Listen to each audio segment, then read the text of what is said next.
ఈ చప్పట్లు ఇప్పుడు మీరు నాకు కొట్టినట్టే మీ ప్రవర్తనకి చాలా సంతోషించి, మీ ఆదరణకి చాలా సంతోషించి, మీ ప్రేమకి చాలా సంతోషించి, మీ తల్లిదండ్రులు, మీ ఇంట్లో పెద్దలు మిమ్మల్ని ఆశీర్వదించగలిగినాడు ఈ చప్పట్లకి సార్థకత వచ్చినట్టు లెక్క.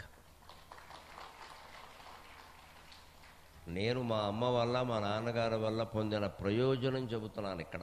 ఆస్తులు అంతస్తులు కాదు, అవి చాలా ఇచ్చారు, అంతకంటే ఇచ్చినవి చాలా ఉన్నాయి.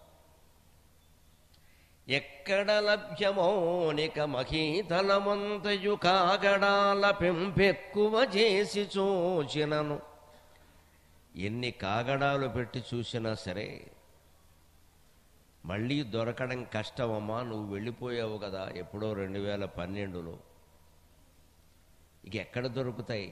ఏమిటా దొరకనవంటే, ఈ వనరించిన సేవలు ధృతిందక్కగనేని పల్కులును తాల్మియు మేల్మియు వండి పెట్టుటల్. పద్యం చాలదు కాబట్టి కొన్నే చెప్పాను. నిజానికి తల్లి చేసిన సేవలు చెప్పాలంటే చాలా ఉన్నాయి, ఓ కావ్యం రాయాలి. అయితే ఉన్నదేమో ఎత్తుకున్నదేమో ఉత్పలమాల పద్యం, దాంట్లో 4 పాదాలు ఉంటాయి, అందులో 2 పాదాలు నువ్వు చాలా చేసావు అని చెప్పడానికి సరిపోయింది. ఇంకో పాదమేమో అవేమో నాకెక్కువగా దక్కాయి అని చెప్పడానికి సరిపోయింది. ఇక మిగిలింది ఏమిటంటే 1.5 పాదం. 1.5 పాదంలో తల్లి పిల్లాడికి చేసిన సేవను ఏం చెబుతాం? చెప్పగలిగినంత చెప్పాం. ఈ వనరించిన సేవలు నీకు మేం చేసిన దానికంటే నువ్వు మాకు చేసిందే ఎక్కువమ్మా. ధృతిందక్కగనేని పలుకులును, ముఖ్యంగా అందరం గ్రహించాల్సిన మాట, పెద్దవాళ్ళు ఇంట్లో ఉంటే ముందు ప్రయోజనం ఏమిటంటే ధైర్యం చెబుతారు. ఇవాళ ఆ ధైర్యానికి మనం పుస్తకాల మీద, ఇంకా ఫోన్ల మీద, మనస్తత్వ శాస్త్రవేత్తల మీద, కౌన్సిలింగ్ చేసే వాళ్ళ మీద ఆధారపడాల్సి వస్తుంది మనోధైర్యానికి. ఇవాళ భౌతిక ధైర్యం సమస్య కాదు, మనోధైర్యం సమస్య. చాలామందికి మనస్సుల్లో ఎవరికి ధైర్యం లేదు.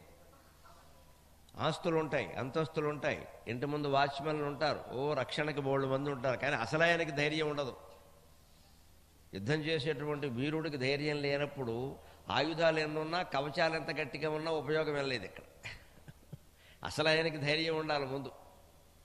ఆ ధైర్యం లేనప్పుడు ఇబ్బంది ఏమిటంటే యుద్ధం చేయలేకపోగా పరిగెట్టాలంటే ఈ కవచాలు ఆయుధాలన్నీ అడ్డమైపోతాయి, పరిగెట్టడానికి వీలు లేకుండా. ఎందుకంటే ఏమీ లేకపోతే తొందరగా పరిగెడతారు. అంచేతను యుద్ధం చేయాలంటే ఆయుధాలు కవచాలు అవసరమే, కానీ ముందు ధైర్యం ఉండాలి. జీవితం అనే యుద్ధం చేయాలన్నా కూడా ముందు మనోధైర్యం ఉండాలి. అది తల్లిదండ్రుల నుంచే లభిస్తుంది. ఇంట్లో పెద్దవాళ్ళు ఉంటే ప్రయోజనం అది.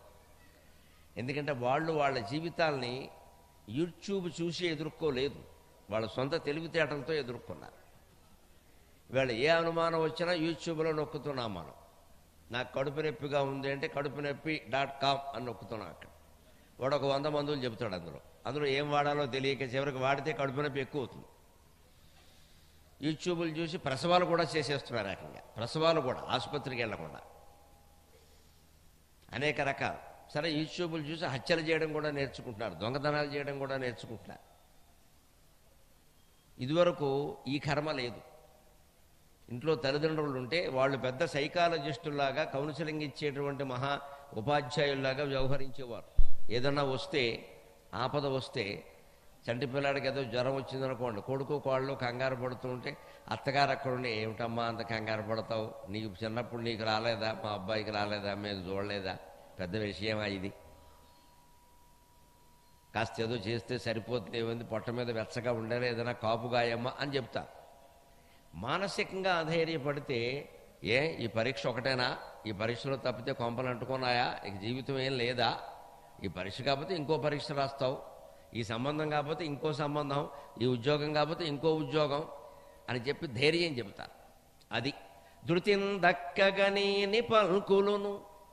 ధైర్యాన్ని కోల్పోనేకుండా మన పెద్దలు మనకి ఎన్నో మాటలు చెబుతారు. పెద్దలు ఉంటే ప్రయోజనం అది. వేళ ఆ పెద్దలకి దూరం అవడం వల్లే మనం అనేక రకాల కష్టాలు పడుతున్నాం. ముఖ్యంగా యువతరం గ్రహించవలసిన మాట.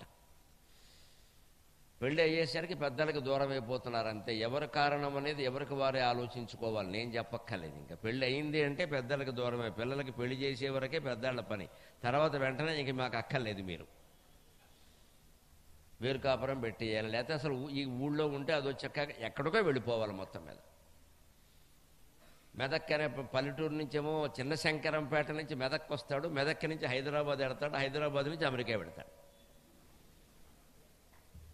నేను వస్తే ఇక్కడ పేర్లు చూశాను సరదాకి, ఏదో చేగుంట, చిన్న శంకరంపేట, ఎంత అందంగా ఉన్నాయండి ఊళ్ళ పేర్లు. తెలంగాణ మొత్తంలో అచ్చ తెలుగు ప్రతిధ్వనిస్తోంది, ప్రతి ఊరి పేర్లు అచ్చ తెలుగు ప్రతిధ్వనిస్తుంది.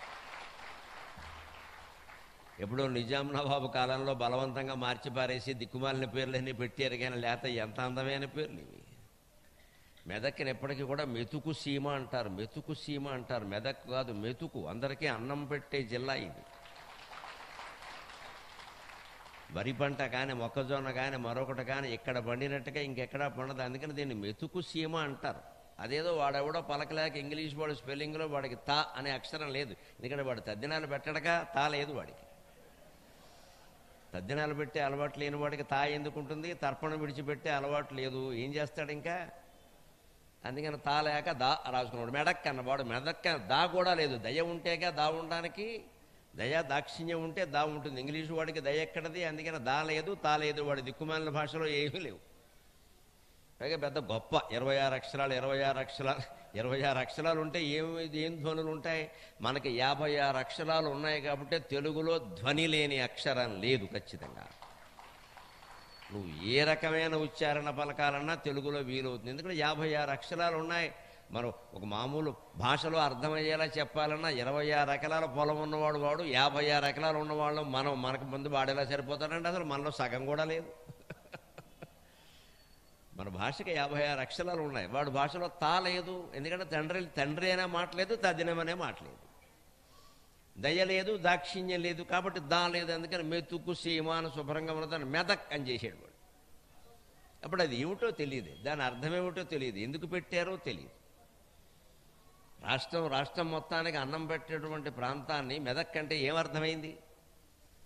అంచేతను తెలంగాణ ప్రజలకి నేను సోదరుడుగా విజ్ఞప్తి చేస్తున్న, మన నగరాల పేర్లు మన ఊళ్ళ పేర్లన్నీ అచ్చ తెలుగులో మళ్ళీ మనం సాధించుకోవాలి ఖచ్చితంగా. రైల్వే స్టేషన్లో బస్ స్టాండ్లో ఫలకాలన్నీ మారవలసిందే, మన తెలుగు మాటలు మనకి దక్కవలసిందే, ఎందుకంటే వాటికి అర్థం ఉంది ఇక్కడ. అలాగ మన మాటలు మనకుంటే, మన భాష మనకుంటే, మన వాళ్ళు మన దగ్గర ఉంటే, ఇక్కడి నుంచి మనం ఈ ఊరి నుంచి ఇంకో పట్టణానికి వెళ్ళడం ఎందుకు, అంతకంటే పెద్ద నగరానికి వెళ్ళడం ఎందుకు, నగరాన్ని నుంచి నాశనం అయిపోవడం ఎందుకు ఇక్కడ పని లేక. నగరానికి వెళ్ళి ఏమైనా బాగుపడుతున్నారా? హైదరాబాద్ వచ్చి చూడండి, తెలుస్తుంది మా కష్టాలన్నీ. కాస్త చిన్న భూకంపం వచ్చిందంటే హడిలిపోతున్నారు. అక్కడ మొన్న పొద్దున్న 7:15కి వచ్చింది, ఇక్కడ మా ఇంట్లో కూడా కొంచెం కదిలినట్టు అయింది, నాకు తెలియదు, ఆవిడ చెప్పింది. సరే ఫోన్లే, నీకు వచ్చింది నాకు రాలేదన్నాను. కాఫీ తాగుతుంటే కొంచెం గ్లాసు కదిలినట్టు అయిందండి. ఎందుకు కదిలిందో నాకేం తెలుసు, అంతకంగా అనుకో సరిగ్గా అదే సమయానికి మరి కొంచెం గ్లాసు కదిలినట్టు అయిందండి అంది. ఏమో వచ్చిందేమో. పైగా అపార్ట్మెంట్లు మాది 5 అంతస్తులు, ఏమైనా కింద వస్తే పరిస్థితి ఏమిటి? ఇక్కడ డామ్మను కూలుతుంది అంతే. మెదక్కులో అవకాశం లేదు, చిన్న శంకరంపేటలోనూ చేగుంటలోనూ అసలే లేదు, నేలబారు ఇళ్లే ఉంటాయని. నేను భూకంపం వచ్చినా ఏమీ పర్వాలేదు. అందుకని ఎప్పుడు పల్లెటూళ్ళలో ఉన్నంత సుఖం వేరే చోట ఎక్కడా ఉండదండి. ఎకరం ఇల్లు, ఎకరం దొడ్డి, ఎకరం ముందు వాకిలి, శుభ్రంగా ఎకరన్నర నేలలో ఉంటుంది. ఇలాగా హాయిగా వేసవకాలం బయట మంచాలు వేసుకు పడుకునేవాళ్ళం ఇదివరకు. పెంకుటిళ్ళలో ఉండేవాళ్ళు, లేదా ఆవిరిగడ్డి పాకల్లో ఉండేవారు. వేసవకాలం చల్లగా ఉంటాయి, శీతకాలం వెచ్చగా ఉంటాయి. 2 రకాల ఉపయోగం, ఖర్చు తక్కువ. పైగా దీనివల్ల కలిసి వచ్చేది ఏమిటంటే మనకు అర్థం కావట్లా. ఆ పెంకులు తయారు చేసేవాళ్ళు, పెంకు నేసేవాళ్ళు, ఆ గడ్డి పెంచాలంటే పొలాల్లో గడ్డి, ఇప్పుడు పొలాల్లో వరిగడ్డి అంటించేయడం వల్ల మొత్తం కాలుష్యం పెరుగుతోంది. పూర్వం ఎవరు అంటించేవారు కాదు, శుభ్రంగా పంట పండేది, బాగా ఎత్తుగా వచ్చేది. మనిషి రైతు ఎంత ఎత్తుంటాడో ఆ వరికెంకి అంత ఎత్తు ఉండేది శుభ్రంగా. అతను అంత ఎత్తు పక్కన నుంచి చూసుకునేవాడు. పిల్లలు ఎవరన్నా ఇంట్లో, నాన్న పంట ఎంత ఎత్తు ఎదిగింది అని 16 ఏళ్ళ అమ్మాయి అడిగితే నువ్వు రావే అని చెప్పి ఆ అమ్మాయిని తీసుకెళ్ళి ఆ వరికెంకి ముందు నిలబెట్టి నువ్వు ఎంత ఎత్తున్నావో ఇదంత ఎత్తుంది చూడమనేవాడు. పిల్లలు సంతోషించేవాళ్ళు. అటువంటిది వేళేమో పొట్టి వరి వంగడాలోనే ఏదో మన బుద్ధుల్లాగే బాగా పొట్టివైపోయేవి కూడా. ఇటు 3 నెలల్లో పండితే 6 నెలల్లో పండితే అదెందుకండి, సరిగ్గా పండాలి కదా. పొడుగ్గా ఉంటే ఎత్తుగా ఉంటే ఉపయోగం ఏంటంటే పంట ధాన్యం మనం తింటాం, గడ్డి పశువులు తింటాయి. ఆ గడ్డిని మళ్ళీ ఆవిరి గడ్డి కింద మార్చి ఇంటికి వేసుకునేవారు. రకరకాల గడ్డులన్నీ పశువులు తినే ఉన్నాయి గడ్లు, అలాగే మన ఇంటి మీద వేసుకునే ఉన్నాయి. అన్నీ అలాగా బతికేవారు సుఖంగా. రూపాయి ఖర్చు లేదు. ఎకరం పొలం ఒక ఆవు ఉంటే ఒక కుటుంబం మొత్తం వెళ్ళిపోయేది. ఎకరం పొలం ఒక ఆవు, ఇంకేం అక్కల.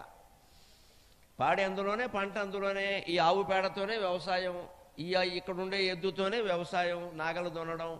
ఆ ఆవు పాలు శుభ్రంగా కుటుంబానికి సరిపోతే అమ్మాల్సిన అవసరం లేదు. ఆ గోవును గోమాతగా పూజించుకునేవారు.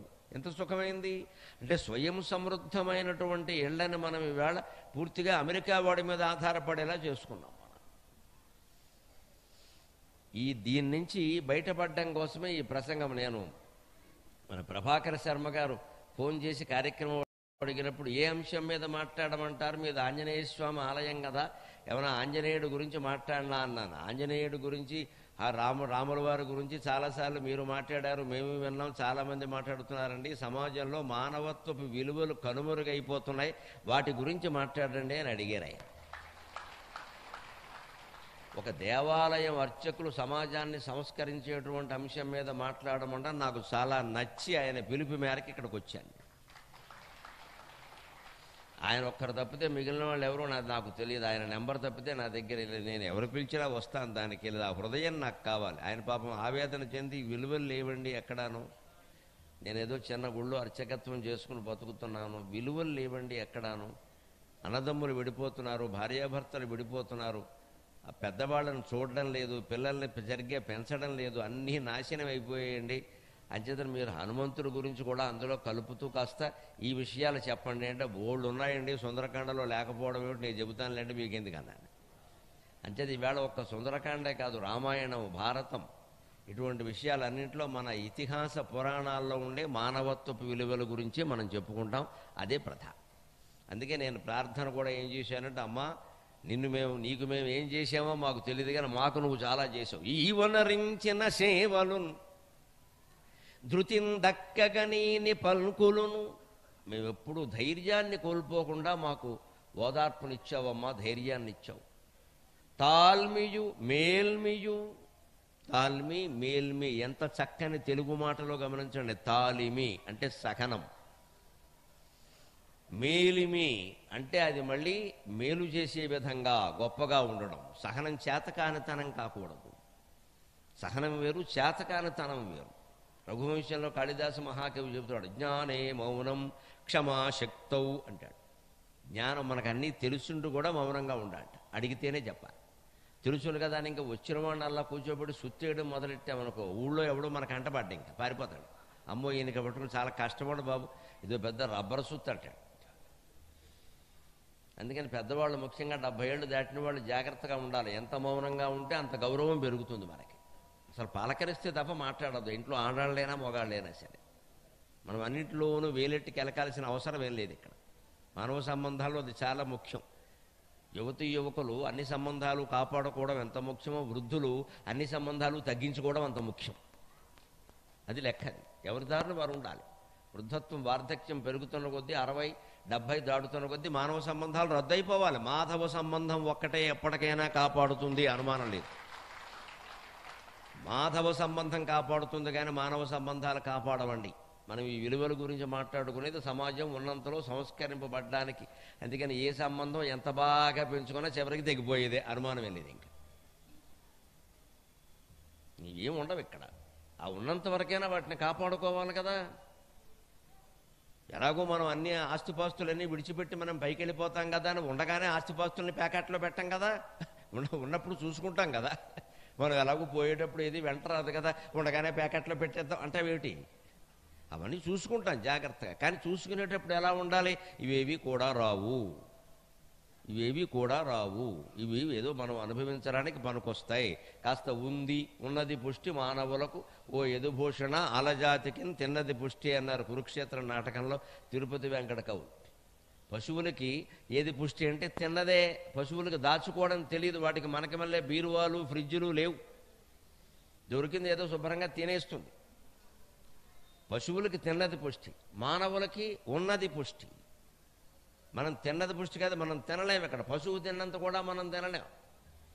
అంచేత మనకి చిన్న పొట్ట, అందులో ఎక్కువ పట్టదు కాబట్టి భగవంతుడు దాచుకునే అవకాశం ఇచ్చాడు. దాచుకుందుకు చేతులు కూడా ఇచ్చాడు. సంపాదించడానికి కాదు, చేతులు దాచుకుందుకు కూడా ఉపయోగిస్తాయి. ఈ డబ్బులు పట్టుకెళ్ళి బీరువాలో పెట్టుకోవాలి కదా, చేతుల్లోనే పెడతాం, కాళ్ళతో పెట్టం కదా. అందుకని చేతులు ఇచ్చాడు, తినడానికి ఇచ్చాడు, దాచుకోవడానికి ఇచ్చాడు. అంటే దాచుకున్నప్పుడు ఏమిటి మనకు ధైర్యం, అమ్మాయ పర్వాలేదు, నా దగ్గర ఓ 50 లక్షలు ఉన్నాయి, పర్వాలేదు, ఏదో ఒక రూపంలో పోని, పొలం కానీ ఇల్లు కానీ స్థలాలు కానీ ఏదో ఒక రకంగా 2-3 కోట్ల రూపాయల ఆస్తి నాకుంది, పర్వాలేదు, నాకు నా కుటుంబానికి ఇబ్బంది లేదు, ఈవేళ మార్కెట్లో అమ్మేసినా 2-3 కోట్లు వస్తాయి, పర్వాలేదు అంటే ఆ మనిషి నిశ్చింతగా ఉండొచ్చు ఇక్కడ. కానీ మనిషి ఎంత దరిద్రంగా తయాడంటే 2-3 కోట్లు కాదు, 200-300 కోట్లు ఉన్నా సరే ఏం సరిపోతాయి అని మొదలెట్టాడు ఇక్కడ. ఎందుకంటే వీడికి సరిపోతాయి, వీడు మళ్ళీ మేనళ్ళతోనో తోడులతోనో పోల్చుకుంటూ ఉంటాడు, అందుకని సరిపోవు ఇక్కడ.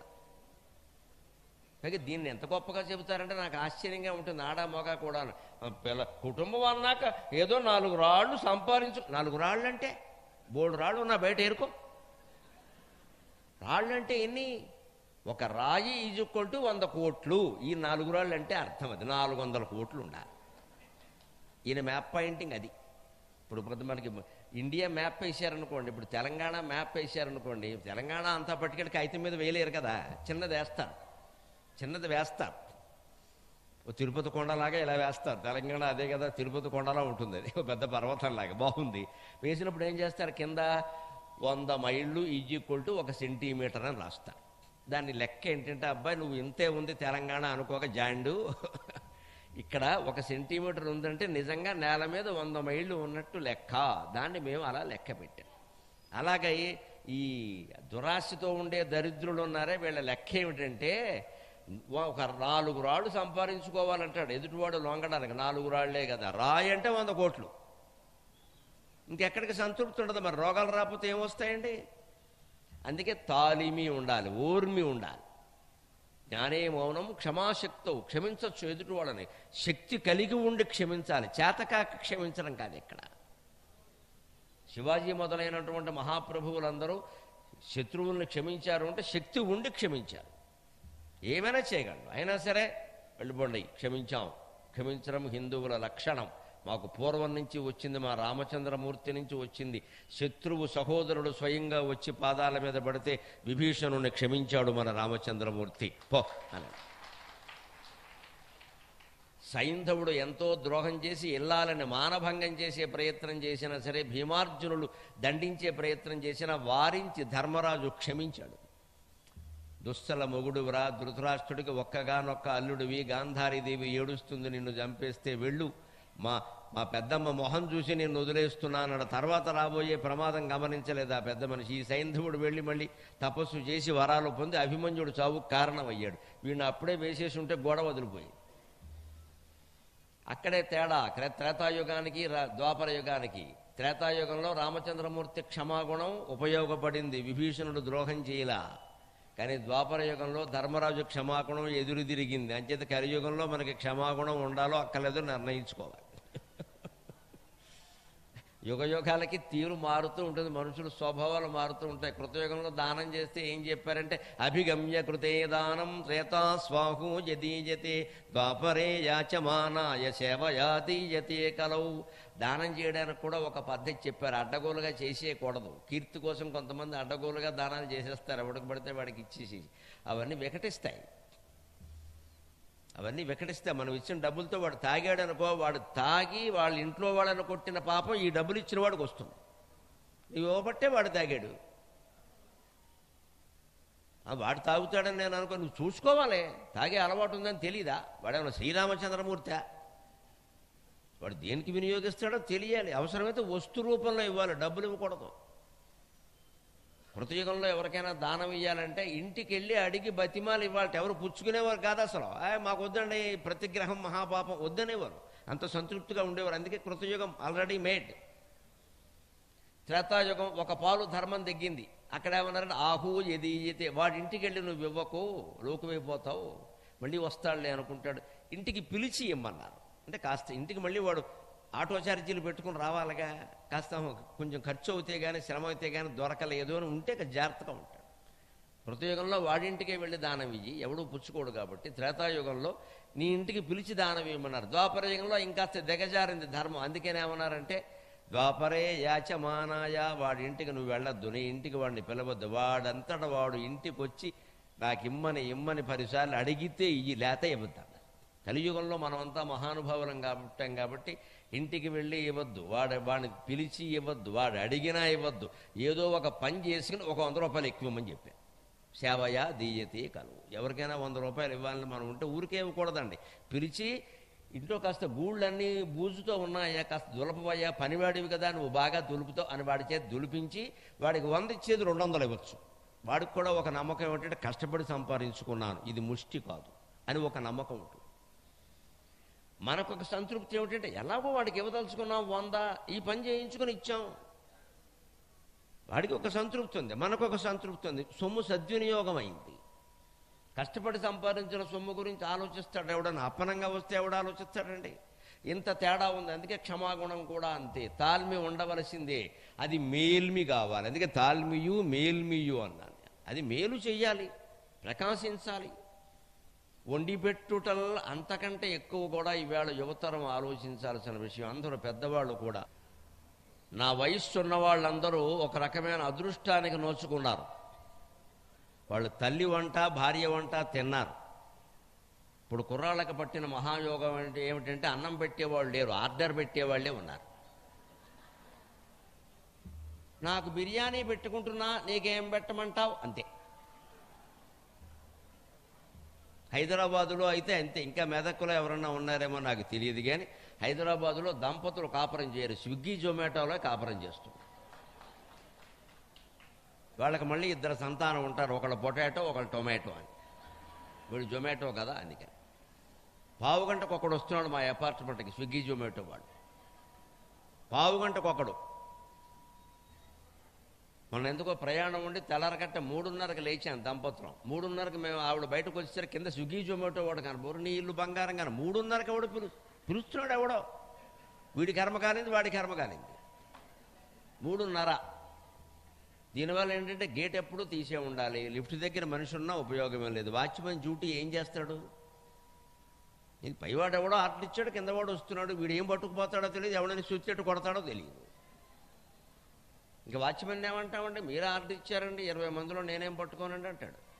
అలాగని గేటు తీసామా, ఎవరు వస్తారో తెలియదు, ఏమొస్తాయో తెలియదు. ఇది పరిస్థితి. అంచేత వండి పెట్టుటలని కూడా అన్నాను నేను. చివరి క్షణం వరకు ఇంచుమించుగా ఏదో వండి పెడుతూనే ఉంది ఆవిడ. అందుకని వండి పెట్టుటలు ఇవాళ ఆ యోగం కూడా లేదుగా. అంచేత పెద్దవాళ్ళు ఇంట్లో ఉంటే ఏదో చేసి పెడతారు వంట, అది భౌతిక ప్రయోజనం. అంతకంటే ఎక్కువ ఓర్పు నేర్పుతారు. జీవితాన్ని సద్వినియోగం చేసుకోవడం ఎలాగో చెబుతారు, 4 రూపాయలు ఎలా దాచుకోవాలో చెబుతారు, శ్రమపడే విధానం చెబుతారు. అన్నిటికంటే ముందు మానసికమైన ధైర్యాన్ని ఇస్తారు. అందుకని నేను చెప్పాను, అమ్మా ఎక్కువ నాకు దక్కినవి 2 పుత్రులలోన ధన్యుడన్, అవి నీ వల్ల నా ఇంట్లో ఎక్కువ కాలం ఉండడం వల్ల నాకు దక్కాయమ్మా అవన్నీ. ఇంతమంది నీకు సంతానం ఉన్నా నేను ధన్యుణమ్మా అనగా ఇలాగ ప్రతి కొడుకు అనుకోగలిగితే భారతదేశం మళ్ళీ పూర్వ వైభవాన్ని పొందుతుంది. అనుమానం లేదు. కొడుకులు పోటీ పడాలి. నేను ఈ మాట కూతుళ్ళకి చెప్పను, వాళ్ళు పరాధీనులు. ఎంత స్త్రీ స్వతంత్రం పెరిగిందనుకున్నా పరాధీనం తప్పదు. వేరే ఇంటికి వెళ్ళిపోయారు, వారి ఇంటి పేరు మారింది, గోత్రం మారింది, పరిస్థితులు వేరు. కొందరు ఉద్యోగాలు చేస్తారు, కొందరు చేయరు. ఒకవేళ ఉద్యోగం చేసినా ఆ సొమ్ము అక్కడే వినియోగం చేయాలని వారంటారు. ఈ ఇబ్బందులు చాలా ఉన్నాయి. అందుకని ఆడపిల్ల మీద ఎప్పుడూ కుటుంబ భారాన్ని పెట్టకూడదు. తల్లిదండ్రుల భారం మన సంప్రదాయం, మన సంస్కృతి ప్రకారం అబ్బాయి ఇదే, ఒకరున్నా ఇద్దరున్నా అబ్బాయి ఇదే. 2 అమ్మాయిలే ఉంటే సరే, అల్లుళ్ళే కొడుకుల కింద లెక్క, వాళ్ళు చూసుకోవలసింది, ఇంకో దారి లేదు. ఏదైనా వారిని చూసుకోవడం చాలా ముఖ్యం. ఎందుకంటే ఇవాళ వృద్ధుల పరిస్థితి ఎలా ఉందంటే, ఎవరూ లేకపోతే ఉండలేరు పాపం, ఎవరన్నా ఉంటే చెయ్యలేరు, అలా ఉంది పరిస్థితి. ఎవరూ లేకపోతే ఉండలేరు, ఎవరన్నా ఉంటే చెయ్యలేరు. వాళ్ళ మీద పనిభారం పెట్టద్దండి. వాళ్ళ వృద్ధాప్యంలో భయాలు ఎక్కువ ఉంటాయి. సరిగ్గా మీకు లెక్క ఒకటే, 8 ఏళ్ల పిల్లాడు ఎలా ఉంటాడో 80 ఏళ్ళు దాటిన వృద్ధుడు కూడా అలాగే ఉంటాడు. ఇది బాల్యం అయితే అది మరో బాల్యం. మనిషికి 5 ఏళ్ల నుంచి 10 ఏళ్ల వరకు ఎలా ఉంటుందంటే నెమ్మదిగా ఒంటరిగా పడుకోవడం అనేది 10 ఏళ్ల తర్వాత నేర్పాలి మనం. 10 ఏళ్ల తర్వాత పిల్లల్ని పక్కన పడుకోబెట్టుకోకూడదు. పాశ్చాత్య సంస్కృతిలో పుట్టగానే విడదీసేస్తారు, 2వ నెలలోనే వేరో పడుకోబెడతారు. అది తప్పే, అలా చేయకూడదు. పిల్లలకి మాతృస్పర్శ పితృస్పర్శ తగలాలి. వాళ్ళు భద్రత కోరుకుంటారు. భద్రత.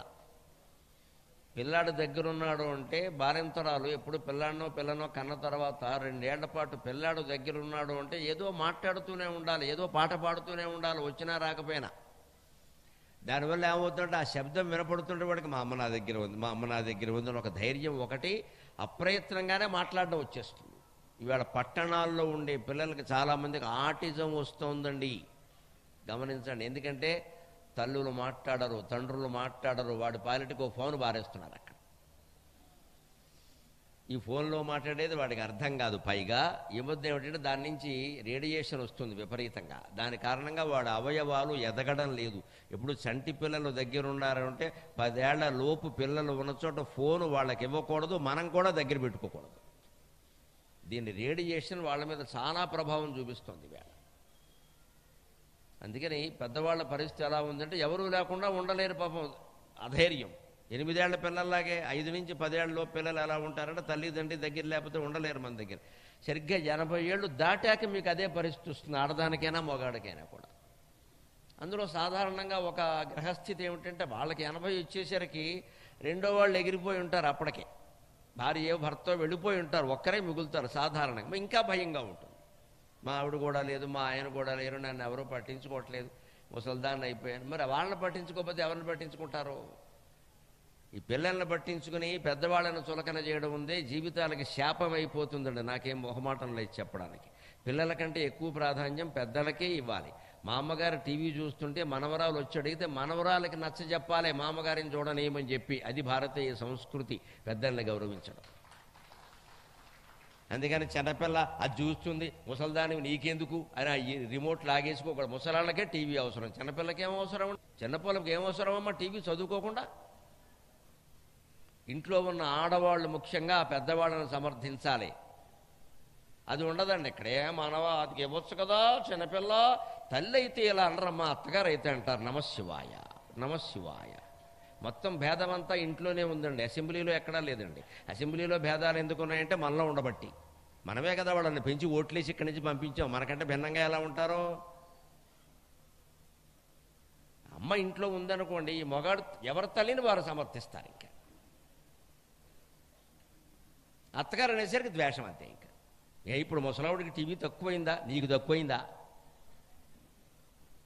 వాళ్ళకే కాలక్షేపం ఉండాలండి ఏదో రకంగా. వాళ్ళు అత్తమాన రామకృష్ణ అనుకోమంటే ఏమనుకోమంటారు? ఎంతసేపు అనుకోమంటారు? రాముడు కృష్ణుడు ఎవరో కనపడ చావలేదు వాళ్ళకి, చస్తారా? వాళ్ళకి ఏదో ఉంటుంది. పైగా ఆ 80 ఏళ్ల వయస్సులో వాళ్ళు టీవీ ఎంతసేపు చూసినా చెడిపోరు ఖచ్చితంగా. ఇంక చేయడానికి ఏం లేదుగా, చెడగొట్టాలన్నా ఓపిక ఉండాలిగా. మరి 16 ఏళ్ల అమ్మాయి నుంచి 40 ఏళ్ల వరకు టీవీలు చూస్తే చెడిపోతున్నారు ఇవాళ. మీరు చెడిపోయే వాళ్ళకి టీవీ ఇస్తారా, సుఖంగా ఉండే వాళ్ళకి ఇస్తారా? వాళ్ళు కేవలం కాలక్షేపానికి చూస్తారు, కాలక్షేపానికి చూస్తారు.